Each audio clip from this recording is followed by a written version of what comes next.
Okay, meron tayo rito dalawang bendo machine, coffee bendo machine. Para makita natin, lapit tayo, no? Pagkumparahin natin yung dalawang machine na to. Una-una, yung si machine number 1 si Sapo, yung number 2 naman natin is si Lebending. Pag pinagkumpara mo yung dalawang machine na to, unang mo mapapansin talaga yung height, no? Yung lapad. Mas malaki po si Lebending comparing kay Sapo. Ngayon, pag binuksan mo naman, mapapansin mo din siya, yung pinakasusi nito, no? Ordinary lang po. Unlike po rito kay Lebending, para siyang Solex, no? So, mas mahirap po itong gayahin o dayain. So, pag binuksan mo po yung loob, tingnan natin yung loob. Unahin natin si Sapo, no? Si Sapo, yung coin slot nito, good for 5 pesos only, no?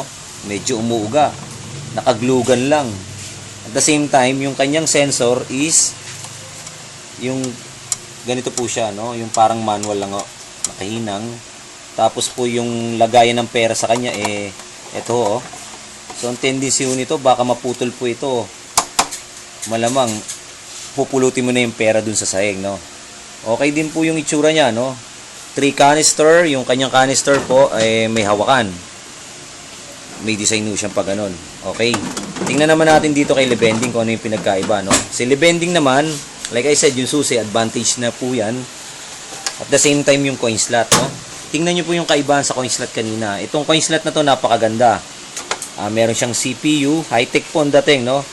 Pwede mo siyang lagyan ng pattern kung ano yung pattern na gagamitin mo. For example, ginamit mong pattern is piso. Piso rin po yung kanyang babasahing pera. Kung 5 piso naman po, 5 pesos din po yung babasahin, no? Yung lagayan po ng coins natin, nakapix po siya, no? Makapal po. Kumpara mo rito kay Sapo, like I said, no? Umuuga, manipis. Ito po, makapal. Yung coin slot po nito, manipis, umuuga. Ito po, solid po yung pagkakagawa nito.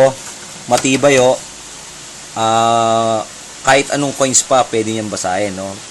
May CPU, hindi po siya nadadaya, unhackable. At the same time, titingnan mo rin yung flavor niya, 3 flavor din po, no? Kagaya rin kay Sapo, pinagkaiba lang ng kanilang canister, pag tiningnan mo maigi, yung canister kanina, may hawakan. Ito, wala. Pero pwede mo rin naman siyang hawakan, hindi naman siya sobrang lapad. Ang advantage po ni Lebending, yung malalaman na powder. Kasi kung titingnan mo yung powder, mas marami yung capacity to. Kasi ito, may design pang pa ganun, para sa hawakan. At the same time, yung ano niya, yung uso po, yung sumasaluho ng powder, yung ganito, no?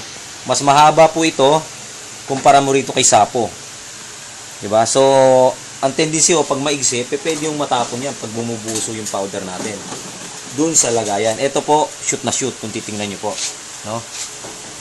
Hindi po siya makakawala, 'di ba? So, isang advantage po ni Lebending kumpara mo kay Sapo bendo machine, no? Okay. Sa cups, sigurado ako mas marami pa ring nalalaman si Lebending comparing mo kay Sapo, no? Medyo manipis, ito po. Solid, napakakapal. Pati po yung kaha, no? Ito, lata lang. Ito, metal sheet. Okay.